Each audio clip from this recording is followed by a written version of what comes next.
Hi guys, and welcome back to Mummy Cooks Homemade. Now today is a recipe and it's called peanut butter Brookies. Oh. So that's a peanut butter biscuit at the bottom and a double chocolate brownie on top with salted peanuts in, so it's salty sweet recipe. So we're going to start off with the peanut butter. I used crunchy, but you can use smooth. So 160 grams or 5 3/4 ounces, and some brown sugar, soft brown sugar, 220 grams or 8 ounces. Now I didn't use my mixer because I don't have a particularly lot of room because of my cupboards, so showing you the mixer on camera can sometimes be a bit of a pain. So you can mix it real fast with your mixer, hand mixer, stand mixer, whichever, and you just really want to mix it until it's well incorporated for a couple of minutes and it's slightly lighter. And just mix mine up. And this cookie layer, I thought with it all being baked at exactly the same time and not the cookie first, that the cookie will be stodgy, but it isn't. You want to preheat your oven really at about, before you start doing all this, 180 C, 350 F or gas mark 4. This is so good. If there's anyone out there that loves that sweet and salty, you're going to love this.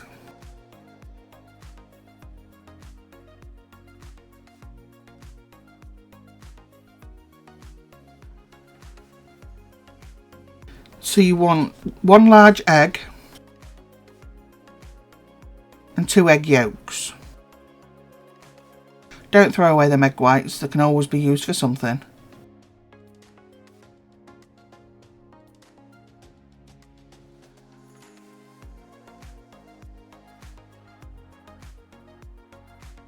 So mix this again until it's well incorporated for another couple of minutes, 2 to 3 minutes. This is when you really start to get that cookie texture then. Now I used the pan that I used for a lot of my tray bakes. I'm trying to think, the lemon tarts, that pan. I've got 3 of them, but I did have 4 of them, but I gave one to the mother-in-law. Always share. If you've got an excess of one thing, share.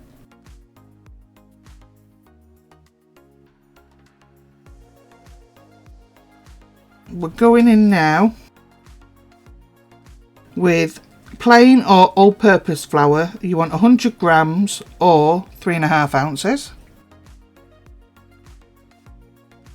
Now I've swapped all my flours into big containers now, and I keep the plain flour, which I use all the time, and the bread flour, which you can just see to the bottom left.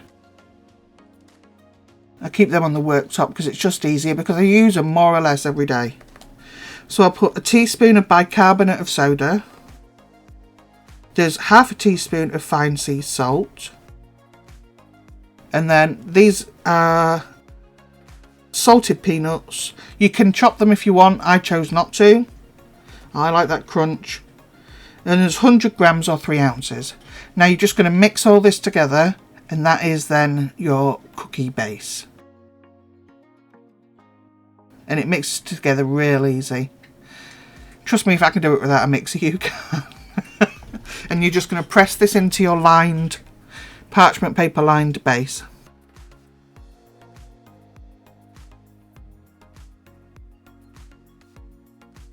So keep on mixing until you know that all that flour's incorporated.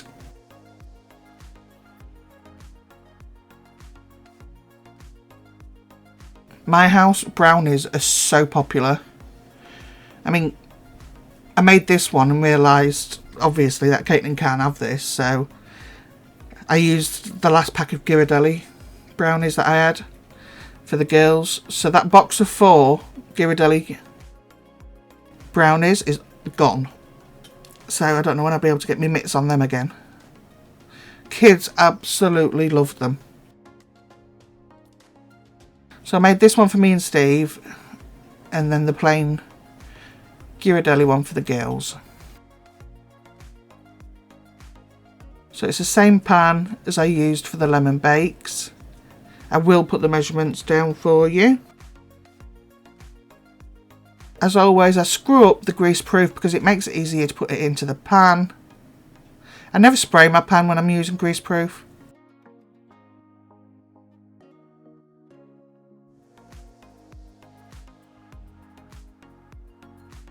And I don't cut my grease proof either. These how they come. They come in size, a sheet which is twice this size. I get 20 at a time. So I cut them in half, and this is the size that I'm left with. So I get 40 sheets. And I use them when I'm doing my Sunday roast dinners. I use them for baking. I use them for everything. But if I only need half the size, I can cut it down to half the size. But it's a perfect size really for what I use it for. So we're just going in and pressing that base down. I mean, look at all them nuts. Oh. Now I have to be really careful. I have to make sure I wash everything so well when I'm cooking with nuts. Which is another advantage to the parchment paper as well.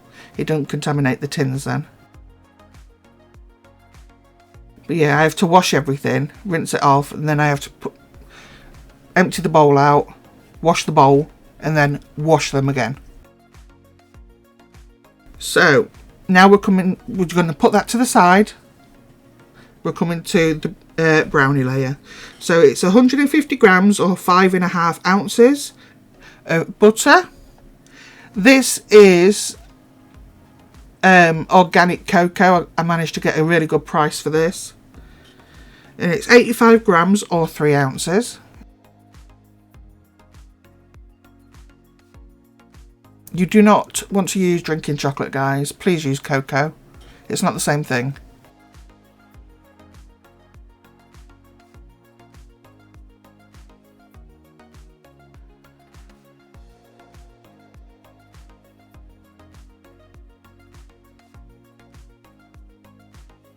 And I've swapped all the containers.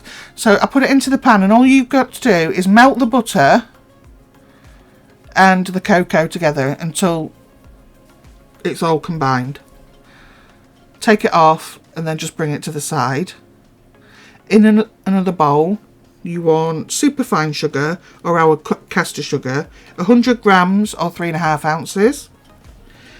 Then to that you want to add 100 grams or 3.5 ounces of brown sugar and mix them together.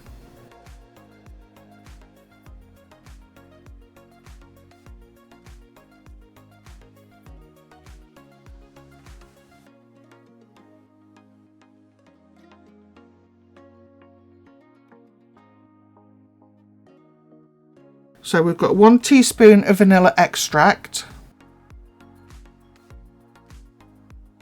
It wants 2 large eggs. I think mine was small. I'll see in a minute. Usually if I've got small, I add 1 extra. So I don't know whether I will here or not. No. I must have picked the bigger ones out of the tub.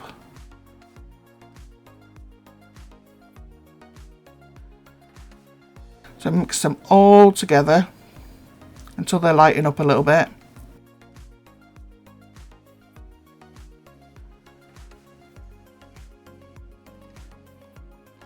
I mean, I've used the same whisk that I used on the chocolate and sugar. I mean, chocolate and butter, because I mean it's going to be mixed up together anyway, so it really doesn't matter.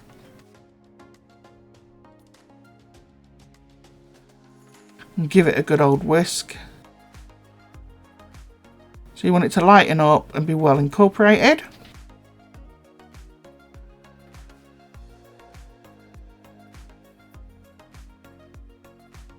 With the vanilla, you can use essence, but it just tastes, it's nowhere near as good.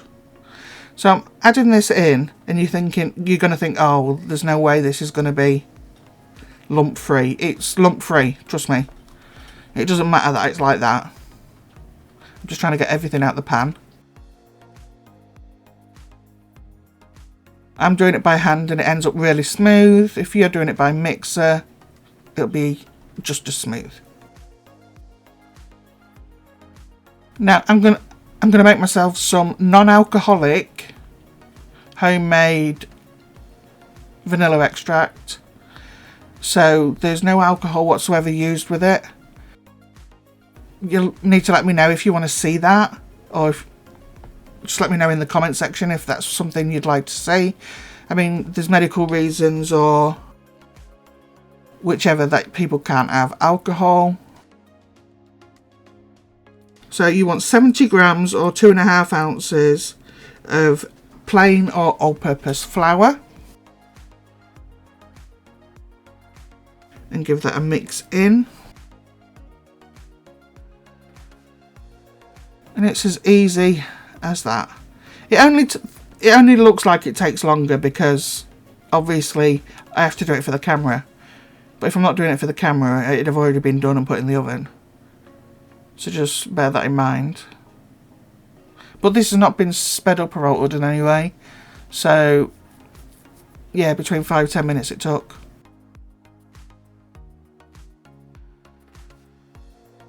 Take your cookie base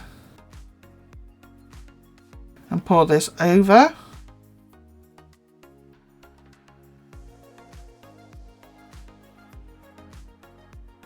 Every oven is different, guys.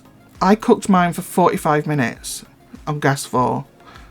So please start checking yours anywhere from 30 minutes. You know what to do, just stick a little toothpick or a skewer in the centre and see if it comes out clean. But that's how long mine took in my oven. They're all different, guys. I've tried other people's recipes, they've said to do it for this amount of time, and it's never ever been the same.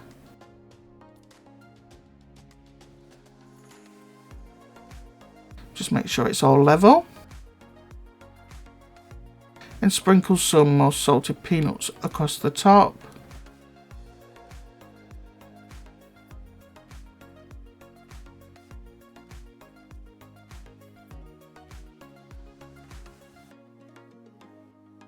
And it's as simple as that, and these are so good.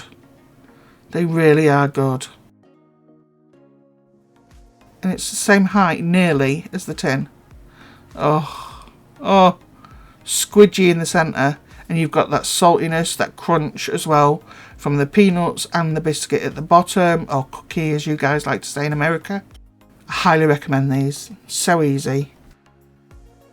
I will put the written ingredients in the description. So yeah, let me know about the vanilla, guys, if any of you are interested in watching that. Thanks so much for watching, guys. Don't forget to like, comment, subscribe, turn on the notification bell, share it if you can, and I'll see you next time. Bye.